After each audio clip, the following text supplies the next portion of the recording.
Welcome to Media Path. I am Louise Palanker. And I'm Fritz Coleman. Join us, won't you, as we adventure through a media-rich landscape dotted with lovely and picturesque movies, books, streaming series, and engaging guests with tales of the media they have planted and nourished.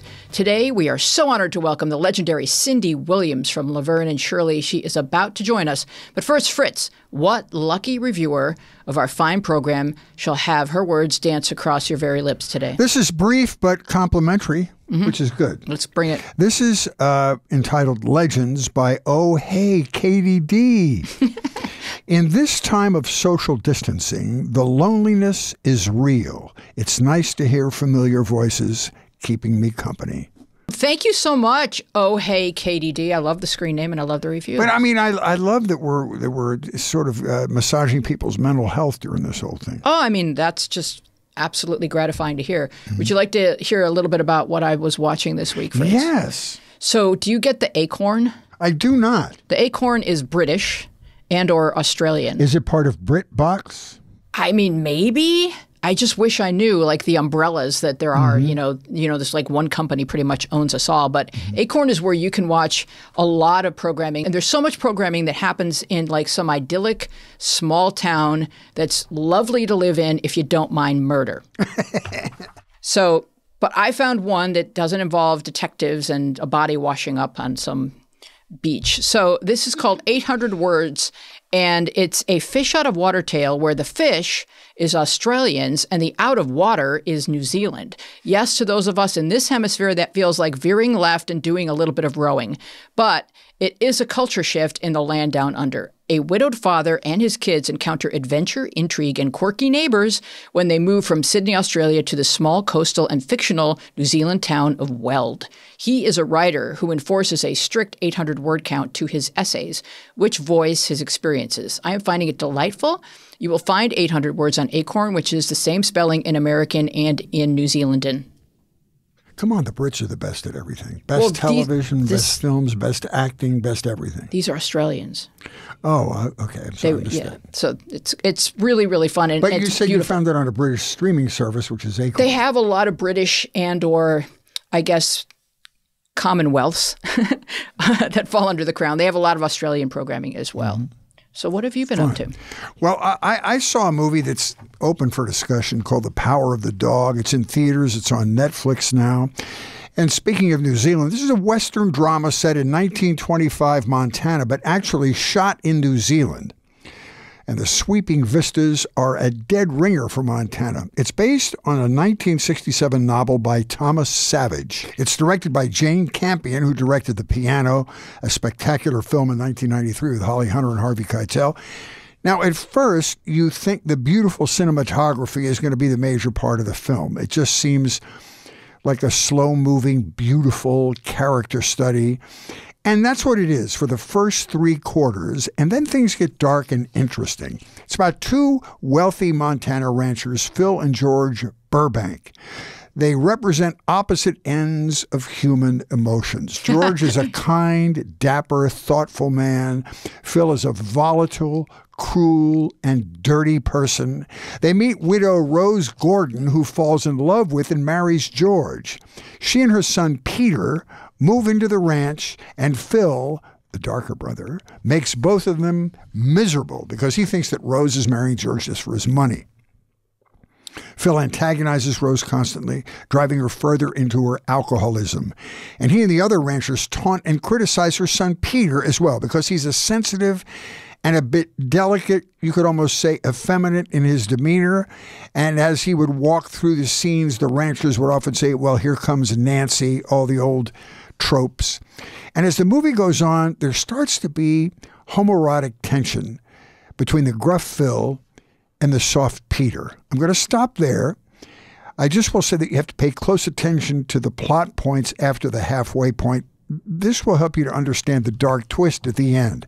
A hint to understanding the film is the fact that the author of the novel, Thomas Savage, was a closeted gay man who worked on the Montana ranch earlier in his life. And although the book and the movie are not strictly autobiographical, the flavor is definitely informed by Savage's experience.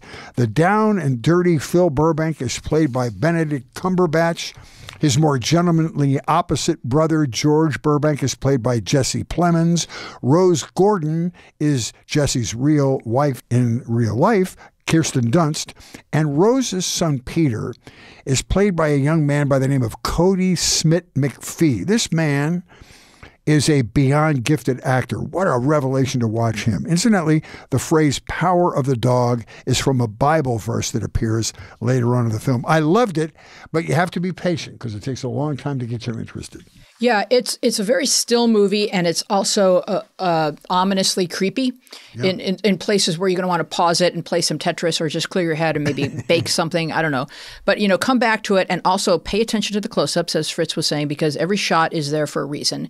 And if you're this is just a tiny, tiny spoiler alert. If you're watching it for the dogs, there are no dogs. Right. There's no dogs in the movie. That's why I mentioned the Bible verse, because it makes no sense until the very end of the movie. All right. I watched a documentary on HBO Max called 15 Minutes of Shame. The internet gives frustrated individual voices collective power. Twitter, do your thing. But when we cancel and dox and shame, are we overcorrecting? Tech companies have learned that when we are pissed, we are more engaged. And so they are using your anger for profit. Our rage is their revenue. This is not good for the health of either you or our human community. 15 Minutes of Shame takes a deep look at folks who have been hung out in the cyber stockade of social media shaming. The guy with a garage full of hand sanitizer, the woman who told Trump voters they shouldn't get a ventilator, the man who appeared to be giving a white power sign at a Black Lives Matter protest. He wasn't. He's Mexican. Maybe it felt empowering to stick it to them and continue scrolling, but their lives were shattered. The doc is produced by Max Joseph from MTV's Catfish and Monica Lewinsky from Being Monica Lewinsky. Wouldn't a healthy conversation be more effective and productive than shame? You will find 15 Minutes of Shame on HBO Max. Cool. Let's keep the topic current, and we talked about this before the podcast, that Instagram is going to testify before Congress this week.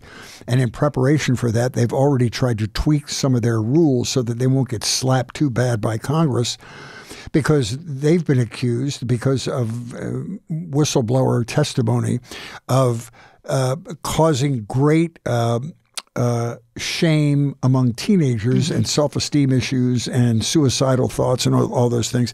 And I don't know how they've done it, but we'll find out over the next couple of days that they've tweaked their algorithms to be a little more protective of sensitive teens, and also giving parents a little more control over the time spent and the hours, the specific hours that the children spend on Instagram. So it's going to be interesting to see how that goes. Awesome. Are you ready to introduce our Let's guest? go. I can't wait. Cindy Williams is an actress and comedian who has starred in some of the most notable movies and television programs in entertainment history. Cindy's lengthy list of groundbreaking achievements includes Laverne and Shirley, Happy Days, The Conversation, and American Graffiti. Cindy's passion for performing is deeply rooted in theater, and she travels with wonderful shows all over the country, including a stint on Broadway in The Drowsy Chaperone. This is all according to her author page on Amazon.com, so it must be true. Welcome, Cindy. Yay! Well, thanks for having me. Say, gang, are there any koala bears involved in any of those films that you were talking about? Not to my knowledge. Because I'd be very interested. I know there are no dogs, but koala bears, it seems. The koala bear would have been too warm and fuzzy for Power of the Dog. Okay. It would have made people smile instead of scare the crap out of them. And they were pretending to be in Montana, so that would have been something that the internet... Is this like mystical craziness, that scares you, like a horror movie? No, it's just a sense of foreboding. This guy, Phil Burbank, is, played brilliantly by Benedict Cumberbatch, is just a dark force. And things are not going to end well.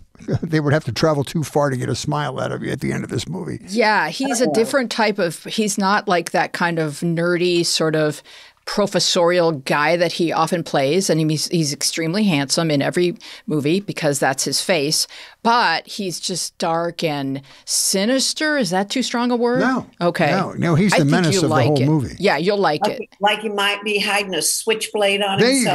There you go. Oh, Yeah. okay. And Got some it. secrets, and also some secrets. Secrets. Yeah. Ooh. No, So- it's good. It's a master class in acting. Every single person in it is beyond. And this child, McPhee, Cody McPhee, is unbelievable. You're going to hear a lot about this. But he kid. needs a sandwich. He's awfully thin. He is thin. That was part of the point. He had to be delicate and effeminate. Yeah, he Yeah. does. It's a sandwich. Yeah, he does.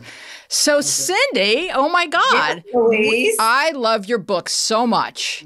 Oh, Oh, yeah. Oh, thank you. Thank it was you. delish. It was just like hanging out with you. And I did read some of the reviews. And did you know that people like Henry Winkler are just raving about this book? Henry wrote, Cindy Williams, talented in everything she does. Writing her book is no exception. Get ready to enjoy. And then Ron Howard wrote, Cindy's book brings back a lot of great personal memories, but it also entertained the hell out of me. The lady can write. And then Harrison Ford, who wrote, Harrison. Everyone's reading the book, Cindy. A great read. I couldn't put it down. Not a word of it is true. Cindy who? I know. That's Harrison. Yeah. Oh, that's wonderful. Thank you for reading that, Louise. Thank you. But Great let's compliment. start with your childhood because, you know, you're such a just innately talented and deep person, but your childhood was lonely, a little bit lonely and tough. And you mustered through a lot of maybe unhealthy family dynamics. Well, yes. Yes, I did. Yeah, I grew up in Texas, and for the most part, and my dad was the funniest man I have ever known, and just a great, fabulous guy. But he drank, and he was an alcoholic. And when he drank, he turned into somebody else. And he worked during the day, and my mother worked as a waitress during the night. And so when he would come home from work at 4 o'clock, from the time I was a little girl, he'd put me in the truck. And we were in Texas, as I said, and we'd go to the bars. And he'd lock me in the truck. He'd buy me candy, lock me in the truck, and then he'd go into the bars and he'd drink. And I was always worried from a young age that we were going to get into a car accident or he'd be arrested or something. So I was always on the lookout like that. And it did, you know, it changes a person. I'd be in the truck and he'd park in front of the bar, and in the window, I remember this so vividly, I would see Schlitz. Oh my. Schlitz. Mm-hmm. And isn't it ironic that, you know, on a neon sign advertising the beer in the bar, but then later on it just hit me one day when I was on the set of Laverne and Shirley, shots. That was your my God, And that's what right. they wrote. That's what they took shots from. If it were a book, we'd call it foreshadowing, but I think it was the universe just kind of. Exactly. That's it. It was the universe, Louise. Mm-hmm. And all those kind of things have happened to me. And that's really kind of a fun, happy thing that came out of something, talk about foreboding. So my childhood was, you know, it was rife with foreboding moments. And, but that's not to say that, you know, didn't have a happy note to it, because as I said, my dad was the funniest man I ever knew. And when he was sober, it was wonderful. Far and few between, but still. And my family, I come from a family on the Williams side that are very funny people. Mm-hmm. They're just funny, just verbose and funny people. So that saved me. Plus, and I talk about this a little bit in my show that I'm doing, and I may have talked about it in the book too, that my dad would always drop me off at a different church every Sunday and tell me, Cindy, go in there and find the Sunday school and go to Sunday school. Church of Christ, Methodist Church, Baptist Church, Tent Revival. I want a Bible for perfect attendance at Tent Revival. So this also, just saved me, because I had these wonderful Bible stories in Sunday school about Jesus and Good Samaritans and wonderful people. And so I just garnered from a young age, faith, and that everything was going to be okay. And it did. It turned out A-okay. And you and your father also had humor in common, because it used to be that you and your dad would watch television, or he'd be watching TV and somebody funny would come on and he'd say, "Come in here, Cindy, you'll love this guy." Thank you for that, Fritz. Yes, he did. He would. He turned me on to your show of shows, Sid Caesar and Imogene Coca, and I remember sitting there and with him and thinking, I love this. I can do that. But I was very, very young. But in my own mind, my own childish ways, I said, I can do that. I love that, and it just made me so happy. And he. Toward the end of his life, he called me in and he said, I was going actually to my first interview. And he called me in and he said, "Cindy, look at this. This guy is a fabulous singer." And it was Bob Dylan. And my dad was pretty hip. And as you say, he turned me on to wonderful, wonderful things. And there's another piece to that. And it's that your dad knew you and you knew your dad knew you.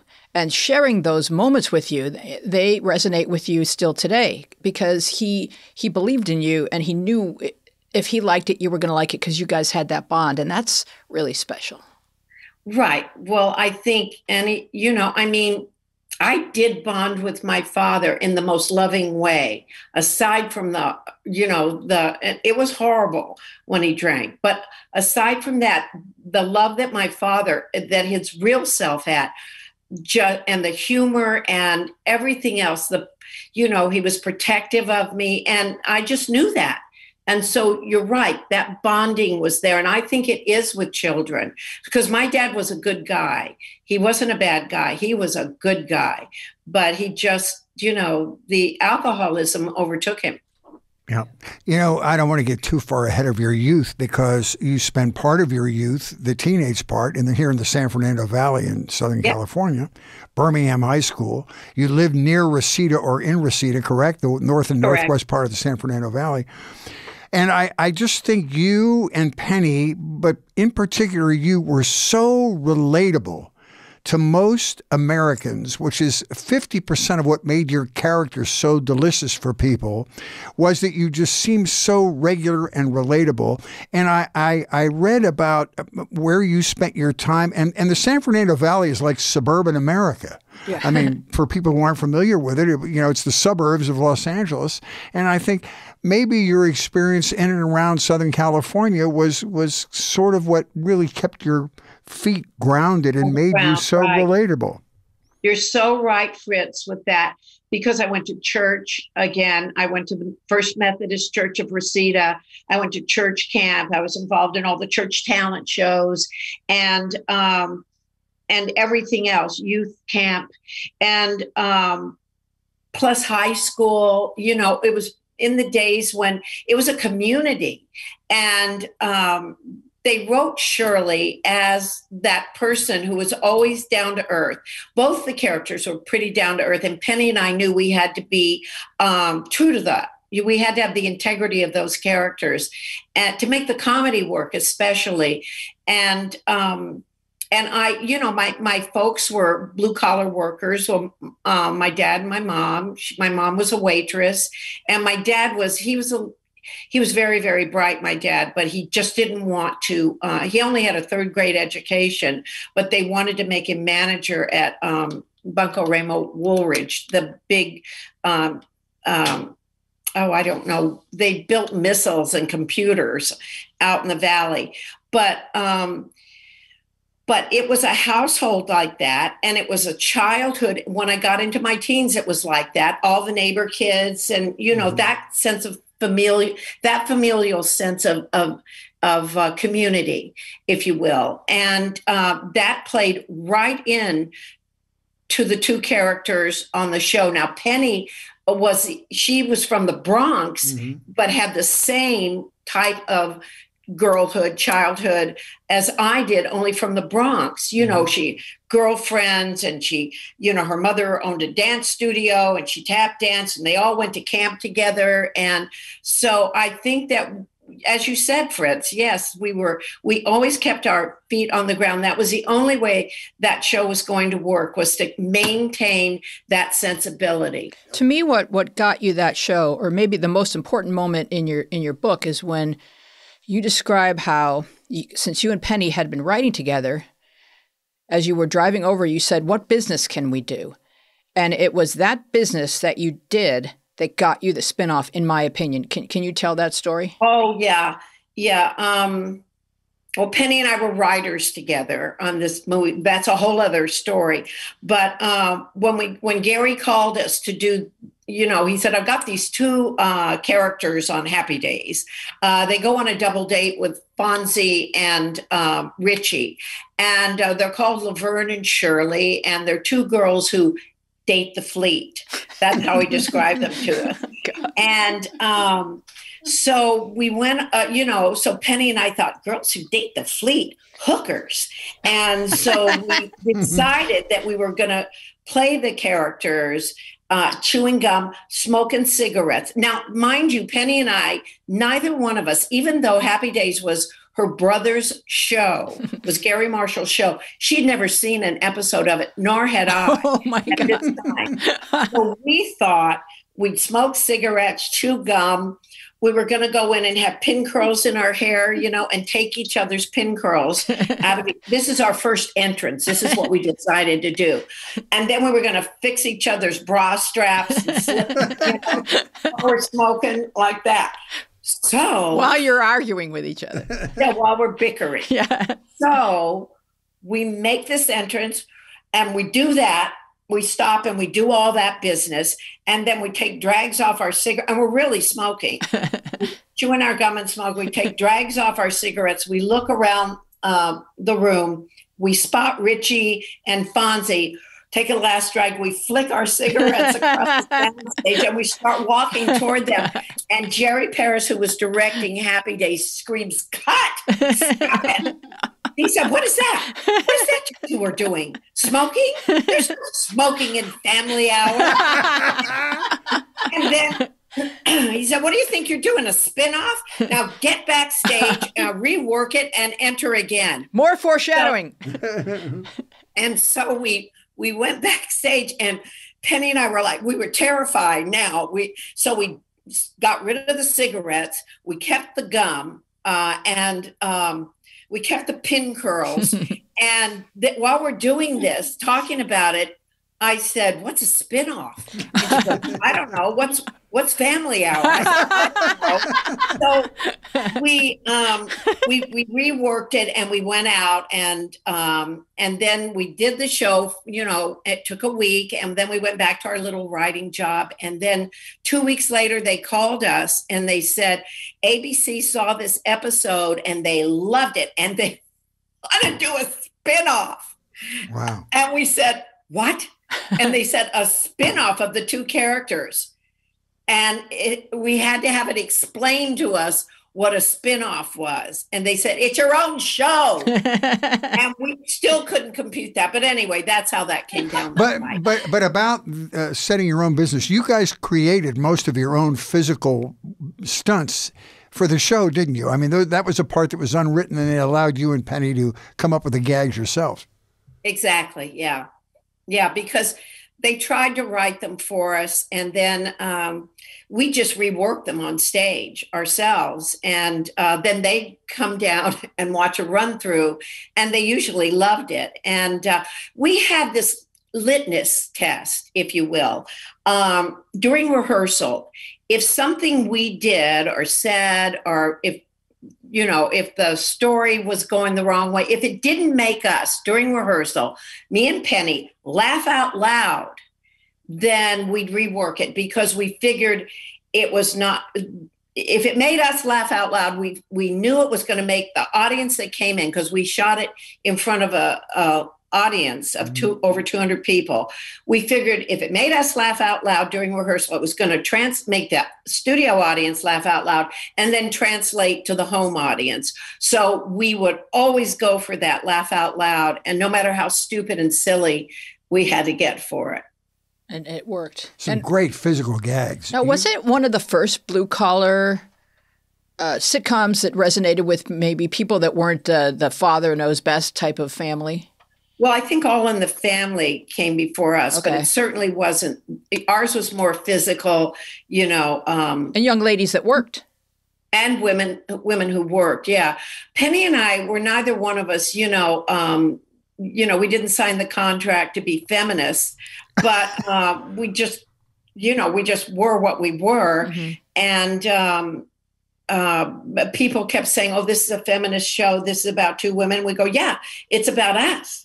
Because both of us had struggled to make ends meet in college. Both of us had that background. And so, it was just a natural occurrence that it was about two women who really had to have the wolf nipping at their heels, which Penny and I always insisted on, that it had to be a story about, we can't pay the electric bill. We can't, we have to put ends together to pay the rent. And there's always that desperation, because that really helped the comedy. And that is Blue Collar. And that's my mom and dad. And that was not necessarily Penny's mom and dad, but that was her when she went to school and had to struggle.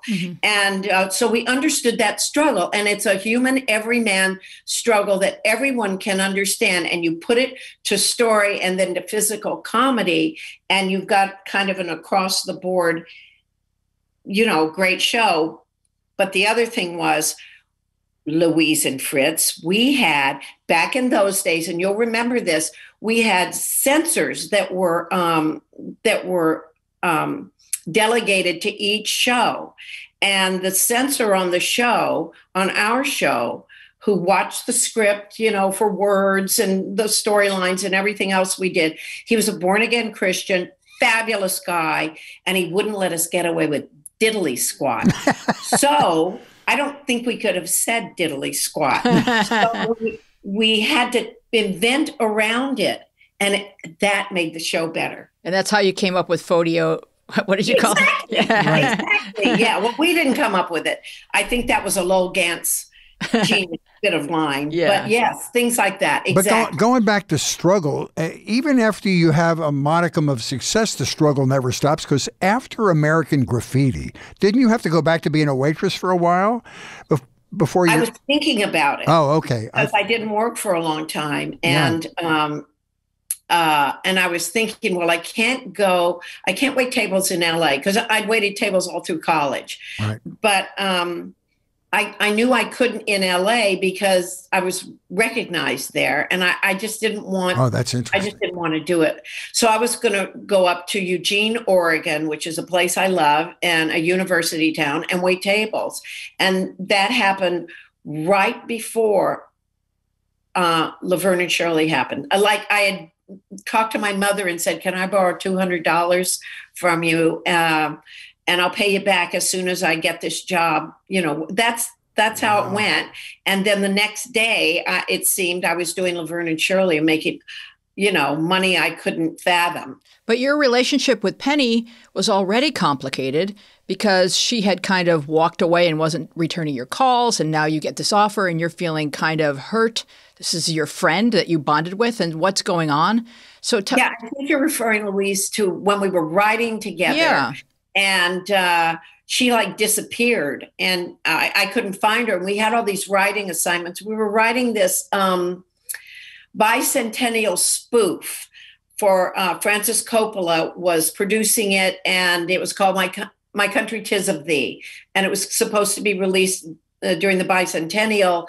And it was all, sketches and music and comedy about the making, about America from the time the Pilgrims came over, and everyone was assigned sketches. We had Sutter's Mill and the U.S. Patent Office and the Salem witch trials. Yes. And talk about some of the other writers that you Steve Martin was a writer on Steve that. Martin, Martin Mull, Harry Shearer. Oh my goodness. Oh gosh. It's all going out of my head. But yes, Steve and Carl Gottlieb, and amazing writers. But they were teams of writers. And so we were the skirts. We were the female writing team. But during that time, and this is after we had shot the Happy Days episode, and they wanted to make it into, you know, they wanted to spin it off. Mm-hmm. Penny just, she disappeared on me. And so I had all these I had 2 assignments and I couldn't find her anywhere. And then, you know, I thought, gee, I don't really want to do this show because, and Penny and I've talked about this, because she disappeared on me, and how can I, you know, I have a bad feeling.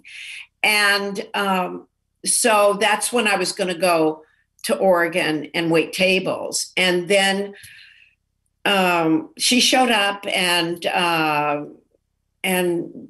they made me an offer I couldn't refuse. I'll put it that way. Did she explain what she was going through? Because maybe she had her own struggles of being creating herself. It wasn't anything that would have gone in the power of the dog. Got it. It was just, there were so many fun people over at the studio that time that she'd go off and have fun and write with them. Oh my gosh. And didn't bother to tell me, which ticked me off. Yeah. And, but all's well that ends well. You know, you said something in your book which was very similar to what we heard from Anson Williams talking about the success of Happy Days, and that is you guys are hard at work doing the day-to-day, hard, long hours of creating a television show, and you're living in a bubble. And you had no sense of how popular the show was until you and Penny would go out on press junkets and personal appearances and saw these insane reactions in these little towns all over America that finally made you realize, oh my God, this is a huge hit we're involved in here. Talk about those emotions, especially when you're in your early 20s. That's probably hard to get your head wrapped around. Well, the first thing that happened was right after the show was aired, the first episode, Garry came down to the set the next day, and he was just so gleeful. And he showed us the numbers, the overnights, mm-hmm. which are the numbers of how many people viewed the show. Mm-hmm. And he shows this number, Penny and me, and it was like, it was more than 36 million. I don't know the exact number, but it seemed it was like up in the millions and millions. Mm-hmm. And Penny and I just stared at it, and everyone's cheering and applauding. We had no sense of what that meant. Yeah. And so the first time, like Anson said, we were constantly on the set because we did the show like a play. We rehearsed it 4 days, and then the 5th day when we were going to shoot it, we rehearsed half of that day, and then we shot it, and then we started again. So nobody got off the soundstage. So the first time for Penny and me was when we were asked to go to the Macy's Day Parade, to be in the parade. Yeah. And I thought, gee, this is great. Mm-hmm. We're going to be in the parade. And so we're on this float, and all of a sudden, this crowd breaks the barriers and starts to run toward us. Oh, my God. And Penny and I look behind to see who they were running toward, who was there, because we would have joined the crowd. Is it maybe it's a Jagger or somebody. And it was us. And then security had to put us, had to like get the, waylay the crowd or whatever they did. And that was puzzling. And then outside our hotel room, the paparazzi was there, and there were like hundreds of cameras, and we had no idea it was for us. And then when we found out, so then I call that our 2 weeks of headiness, where we thought, wait a minute, for us, we must be some special people. And going back to keeping your feet on the ground, it was because Penny and I never thought of ourselves as more special than anyone else, ever. And so for 2 weeks there, we did, and it was bad. We paid the piper. And so we went back to just being us. But we never knew. When was it for Anson and everybody there? They went to Texas to play in some softball thing. Yeah, and he said they had no sense of how huge this show was. And it was a revelation to all of them. They were just blown away by it. They couldn't believe it. It's something else, I'll tell you. Yeah. It's just how anybody would imagine it. It's surreal, and it's a blessing, you know, and a privilege. But and you can't ever make it anything else but that. And people are so beautiful, you know. That's I always say, people say, well, what is it? You know, you have fans and they come up to you. Does that ever bother you? And I said, well, it's not like I played Hannibal Lecter. And when people approach me, they approach me with their fun side, their fun and happy side. And sometimes they'll come up and they'll thank me and Penny and the cast, you know, because we got them through a bad childhood. You know, we got them through, they'd watch us, they became our family. And I did that with My Little Marjorie. Remember that show? Anybody? You're of probably course. both. Yeah. But My Little Marjorie and Southern, what were the other shows? You represented female empowerment. You were, as Weezy said, the first representation of like middle-class, blue-collar women, and your friendship was bonded forever. And I think people, particularly women during that time, really related to your relationship. Well, yeah. I think that. I'm sorry. Is it Weezy? Oh, Weezy's a nickname for Louise. Oh, Weezy. Yeah. Okay. What do you prefer to be called? Oh, Weezy's fine. You're on. Yeah. Okay. I like saying that, Weezy. Yeah. That sounds like a character name from Laverne and Shirley. Well, it was from the Jeffersons, and that's how I got the nickname, because my name is Louise, and I was a page on the Norman Lear shows that year. And so everybody called you Weezy. Yeah. I love it. Weezy and Fritz. Right. Those would be two Hey, characters. you were a waitress on the Sunset Strip back when the Sunset Strip was really the Sunset whiskey Strip. stories. And you got punked by Jim Morrison. You have to tell that story. Oh, it's so difficult to tell the story because it's an action story. Yeah. But I was working at a place. Well, first I worked at IHOP on the Strip, way down though near Hollywood High. And I worked the graveyard shift. And then I got this job at Ye Piccadilly Deli. And then my friend said, they're hiring cocktail waitresses at the Whiskey A Go-Go. Live music, Cindy. And I said, oh my God. So I went over and I got the job, and I had to quit my job at Ye Piccadilly Deli. And I love those people. They were so sweet, but I did. And so the first night after they had trained me, you know, how to hold up, you know, and serve drinks. And they assigned me the VIP section, because there's the peanut gallery upstairs at the Whiskey, where the kids that can't afford to tip and can't afford, you know, to drink more than 2 drinks sit. And there are benches. And then there's the tables downstairs by the dance floor. And then there's the VIP booths. And they gave me the VIP booths. And oh my goodness, I can't believe this. Well, they gave me a table in front of the VIP booths. So they said, there's your first customers, you know, go get them. So I go over to this table, and there's this man who's facing away from me and these 2 blonde girls. And so I asked them, I said, what may I get you to drink? And each of the girls said, I'll have a Tom Collins. And the other one said, Tom Collins. And then I said, and for you, sir? And he turns around, and they're in a shaft of light. Is Jim Morrison. And all I'm thinking is, I was just playing the album before I went to work.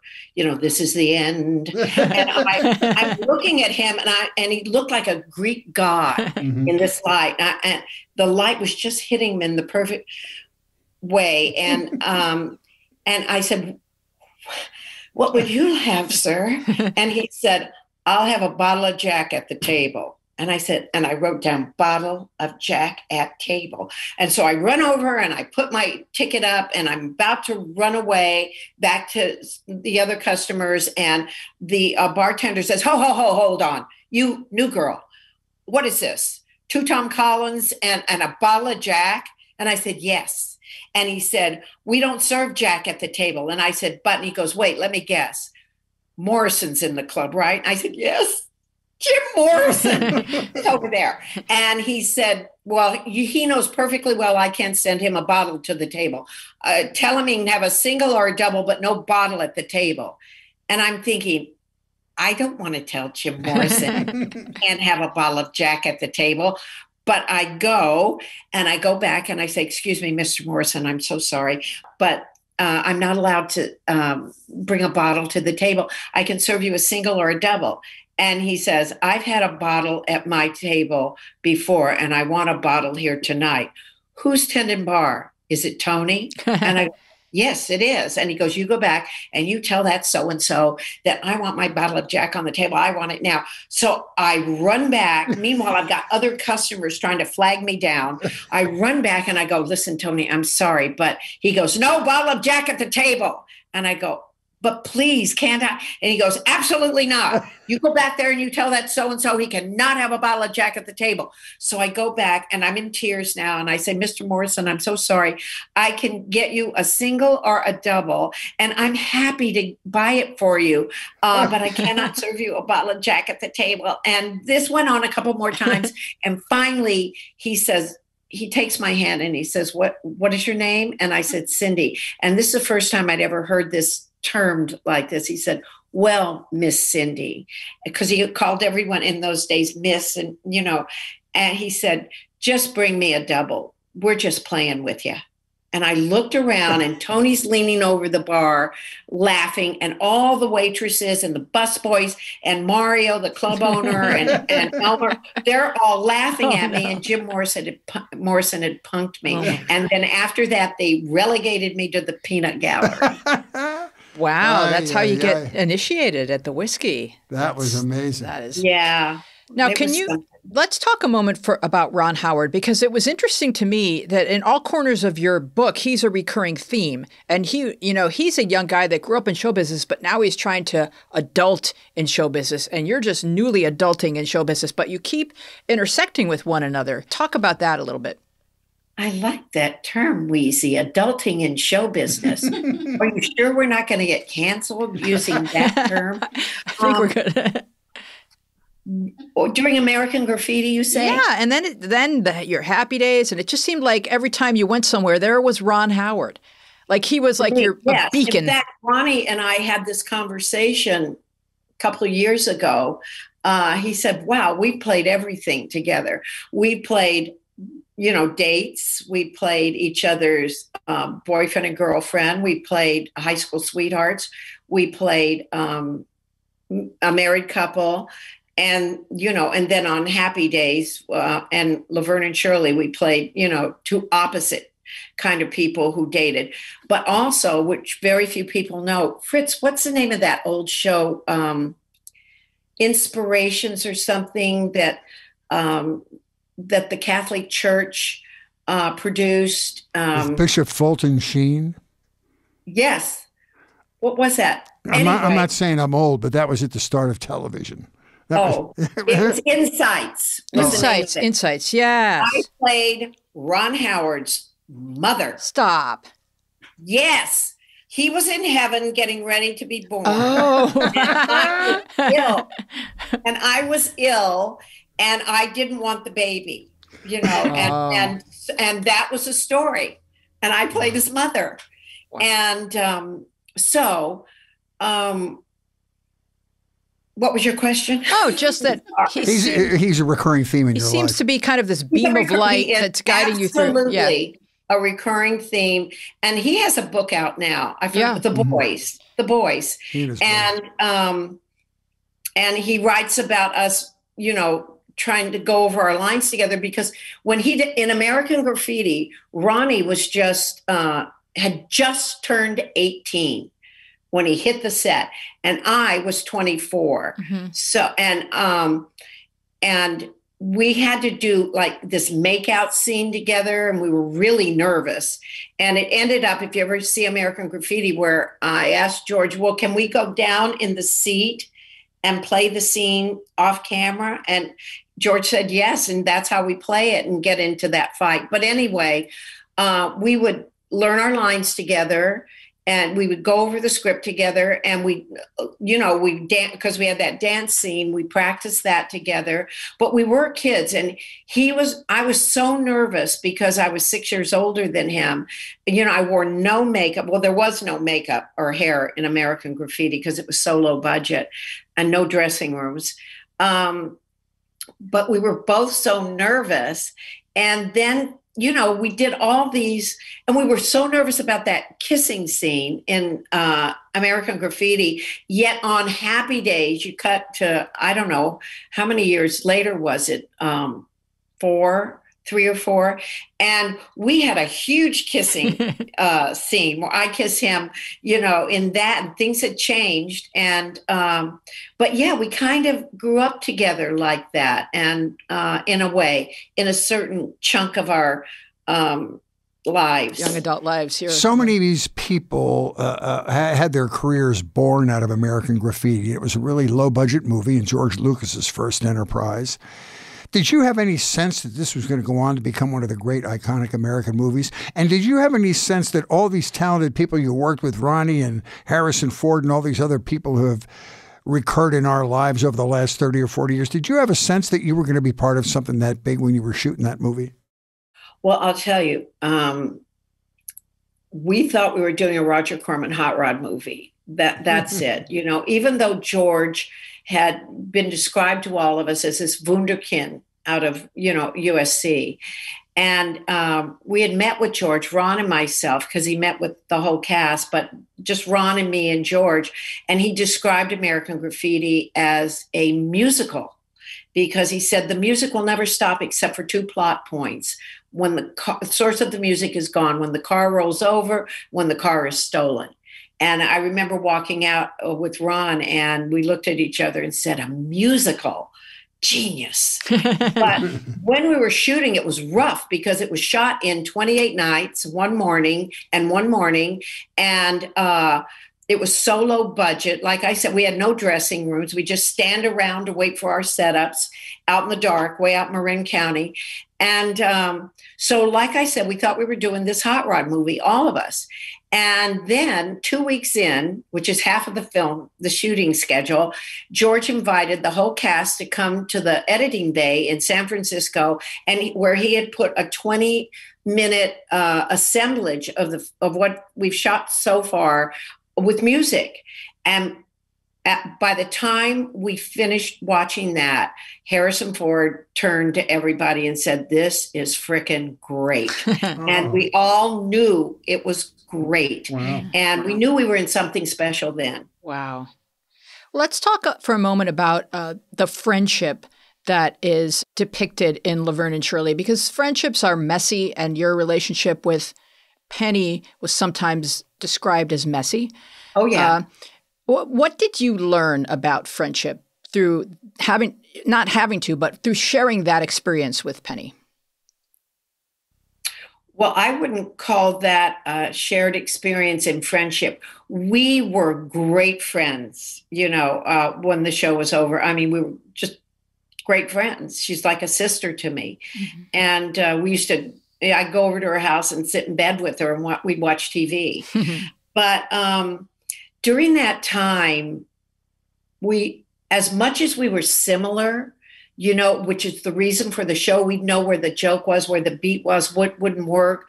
You could take us into any room, anywhere, anytime. Maybe we hadn't seen each other for 15 years, but we'd pick the one thing out together in the room that was funny and interesting, but and make the same comment about it. But during the show, she had a way where she had it all down immediately. I have dyslexia, and, things would be just swirling until I put it all together at the end of the week. And she really had no patience for me, and I don't blame her. But we get into arguments about other things. Like I'd say, well, before the show became a 2-person physical show, it was just really Penny that they knew could do physical comedy, her brother and everyone. And so I got upset at that, because I said, I do physical comedy. I kept telling everybody that. And finally, after about a season, Garry came down to the set and he said, all right, you've been belly aching about doing physical comedy. We're going to write something for you. And if you do it, well, then, we'll start writing it that way. And so I did this. They wrote this little bit for me and about the vacuum cleaner gets stuck on her lips while we're cleaning house. And they just said, Cindy, Shirley removes it. And so they wanted to see what I do. So I tried putting my foot on her chest and pulling, but I couldn't get my leg up that high. But anyway, it was funny. And so then it became a 2-person physical show. And, things just happened. Things just happened on the show where Penny would get upset about something, and then I'd get upset about her being upset at something. And then she's Sicilian and I'm Sicilian, and there'd be an operatic screaming match. And then we'd say, what do we want to order for lunch? And that would be kind of the way it went. But there was, as you said, a lot of friction. But, all's well that ends well. Right. And you've shared that. And that's like being in a band together, right? Exactly. But the minute we went on stage, none of that was there. Yeah. None of it. It was all about the place, the thing. And we brought none of that to the stage with us. And it's also like, you created all these shows together, so you co-parent them for life. Exactly. One time we had Olivia Newton-John, fabulous person, came down to the set. She was going to ask us to be on her special.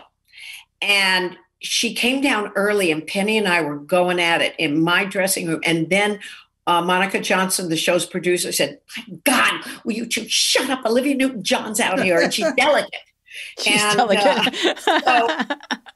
So Penny and I said, well, we're not ready to go out there yet. And we kept looking and seeing Olivia, and she was very patient, beautiful, sitting there at the table waiting for us. And I don't think we said, we'll have to talk to you later. Well, she was busy. But that was something funny. When I saw Olivia years later, I talked to her about it. She laughed. She was busy being mellow. She was, exactly. Yeah. Now, she's so mellow. She's so mellow. Now, you guys have been compared to Lucy and Ethel. And I'm wondering if you ever had a chance to meet them. No, never. But I did do Circus of the Stars remember that? I did it and Lucille Ball was the ringmaster, and it was a dress rehearsal, and we were out on a break in the parking lot, and with the soundstage door was, there, and we were over here, and there were elephants and monkeys and, dog acts and everybody waiting outside on their break to go back, and we were all in costumes. And little Lucy, Lucy Arnaz was up on a big, big elephant, and she was in some act with elephants. And so Lucille Ball comes out and she sees her daughter and she goes, hey, Lucy. And she goes, hey, Mom. And just then someone screams, look out, he's coming your way. And through the crowd, you hear everyone screaming. Through the crowd comes a chimpanzee in a top hat, and a little chimpanzee and a tuxedo, and he's running straight for Lucille Ball. And the trainer's running after him and saying, look out, look out, look out. And she's standing now in the frame of the stage door. And he comes right at her, and she goes up on her toes, bows her legs, and the chimpanzee runs right through them. And onto the soundstage. And without missing a beat, Lucy turns to little Lucy and says, Lucy, whatever you do, don't let go of that elephant. So that's my Lucille Ball story. I mean, talk about genius on her feet. Oh, my gosh. For sure. You mentioned that you were writing that bicentennial sketch show with Francis Coppola. And then you later went to work with him on The Conversation. I love that movie because I just love Gene Hackman, right? Well, actually, it's reversed. I had done The Conversation, and he hired me as a writer. Oh, I got you. Okay. Well, anyway, it was one of your two relationships with Francis Coppola. And I related to it because you shot it in the Transamerica building, and the whole time you were having a premonition about an earthquake, which is exactly what I would have been feeling were I in the Transamerica building in San Francisco, because I hate earthquakes, and I would have been petrified to be at the top of the Transamerica building. Well, yeah, that's where we were shooting on the day that they had predicted that California would, there'd be this terrible earthquake and it would float off into the Pacific. Yeah. But how was that film? It was really scary, and it wasn't finished. The building, that's why he shot there, because that floor, it was like the 18th floor or something. It wasn't finished, and or it was higher, and it was scary, and everybody was saying, "Oh, what's going to happen? What's going to happen?" But it didn't, and I knew it. I knew in my heart of hearts it wasn't going to happen. But how many times have they said that about California? Oh, I know. How was the experience being directed by Francis Coppola and working on that movie? A really interesting. Well, dark he's beyond brilliant. I mean, I had this. He's just an actor. He loves actors, and I had this part in the movie where Gene Hackman is chasing me in the fog, and I run up these steps in a park, and I'm supposed to give him a look, stop and give him a look. And what Francis wrote for me was, the look was to say, if you come one step closer to me, I'll disappear and you'll never catch me. You'll never see me. And I tried it. I couldn't do it. And finally, Francis came. I said, I can't do this. I just don't know how to do it. And Francis, this is what a brilliant director he is. He said, all right, take every step but the last one, and then turn to Gene. And when you turn, take the last step. And that put the look on my face. So I'm just saying that because he's such a marvelous director. Wow. And everything about him is operatic, and that beautiful, just that beautiful Italian art, and everything about him is artful, everything, and operatic artful, and just an incredible. How blessed was I? What a privilege. Yeah, it was a great university for you to learn your craft. Now, you have a one-woman show. And I want you to talk about that for us, because, as people are just so aching to go out and experience something in real life again, you've got this show. So tell us about it. Some fun. Yeah. Well, I wrote this when I was locked down during COVID, and I wrote it with Charles Duggan, and who's the producer of my show. And it's an hour and a half of fun and laugh out loud. And that's what I was going for. And it does have, when you asked about my life as a child and everything, that's what they asked for. They said, well, we can't just do show business because it's all, but what about before you were 18, what about your childhood? So I said, I'll do it. I'll do that if I can do it in a song. Like, remember when Barbara Streisand sang the Minute Waltz? I have got a minute, just a little minute. I have only got a minute to sing this Minute Waltz.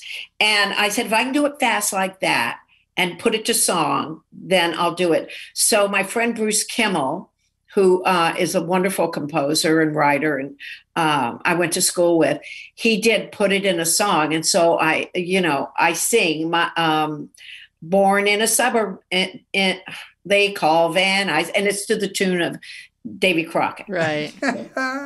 Mama was a waitress serving burgers and fries. Daddy loved his liquor, kept it in the chicken coop. If Mama ever found it, she'd knock him for a loop. And then they sing the rest of it, and we talk. Does it go, so Cindy Williams? Yes. Yes, that's exactly it. Where would my she favorite go part is when you come. I don't know if it's after an intermission. Pardon? I don't know if it's after an intermission. My favorite part of your show is when you come riding out on a forklift. I said, I like this already. I don't even know what she's saying. It was fantastic. It's an hour and a half. It's 90 minutes. So that is in the middle of the show. And then I sort of teach Schlemiel Schlemazel, talk about that. And how Garry did that and everything. So where are you going to take it, and what's next? I'm starting in Palm Springs at the Annenberg Theater, January 20th through the 22nd. And then we're not going into LA or anywhere too near there. Then I go to Phoenix and Santa Fe, and then Austin, Texas, Houston, Texas, San Antonio, then Oklahoma, and blah, blah, blah, blah, blah. All over. Chicago. I'm looking at it here. I'm getting tired just looking at it. Kentucky, North Carolina, Tennessee, and then back home. And when people get a chance to meet you, they probably talk about their own friendships that remind them of, or your friendship with Penny and Laverne and Shirley reminds them. I'm sure people tell you all the time, "Oh, this is just like my friendship," and they describe their friendships to you. Is that what happens? Yeah, not all the time, but a lot of times, my best friend and I were Laverne and Shirley. I was Shirley and she was Laverne. Mm-hmm. And can we have a picture? And we entered the Halloween contest and we won. And just all kinds of fun stuff. Yeah. Do you have the classic show business stories of roles you regret not having gotten? For instance, you auditioned for Janet in the Rocky Horror Picture Show, which ultimately was cast to Susan Sarandon. And I just wonder how you would feel about being played at midnight still in movie houses all over America, because that thing continues today. God, I'd love it. I would have loved to have sung that song, came down between, but she was marvelous, what was it? In the velvet darkness of the blackest night. But I just couldn't hit those high notes with, that was a real treat. And where we auditioned at the Roxy. Mm. Oh, wow.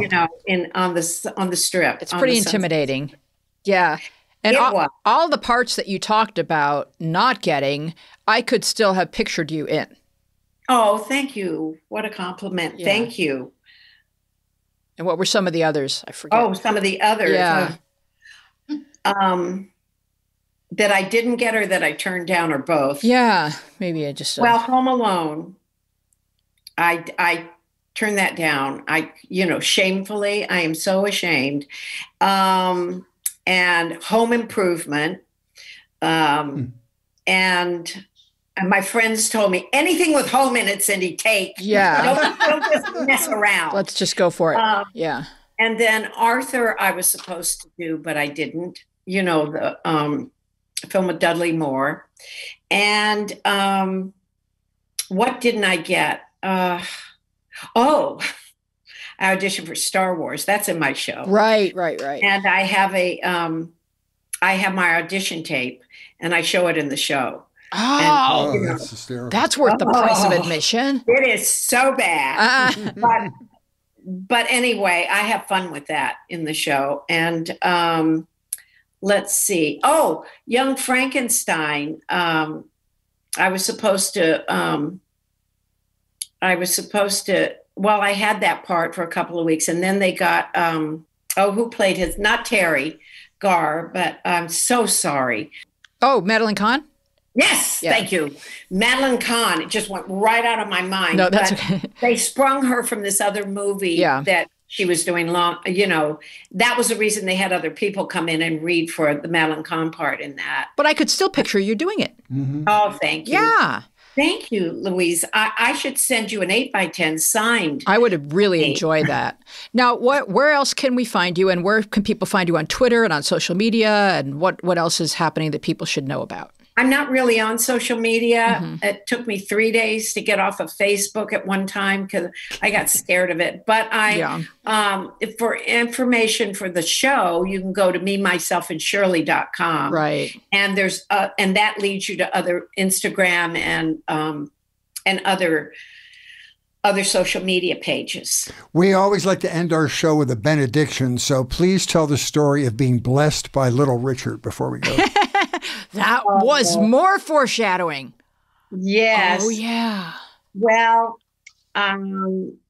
it was the first time I really met Penny, kind of. We were on a double date, ironically, foreshadowing.